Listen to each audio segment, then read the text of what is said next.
Ever notice how yawning is contagious? One yawn, and suddenly you can't help but join in. But why? Scientists believe it's more than just fatigue. It could be a primitive form of communication, a way to synchronize our internal states. Think of it as a social cue.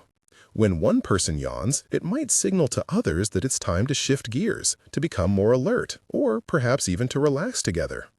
A shared biological rhythm. So next time you yawn, consider who else might be listening. It's a silent conversation, a shared moment in our complex social world. Fascinating, right?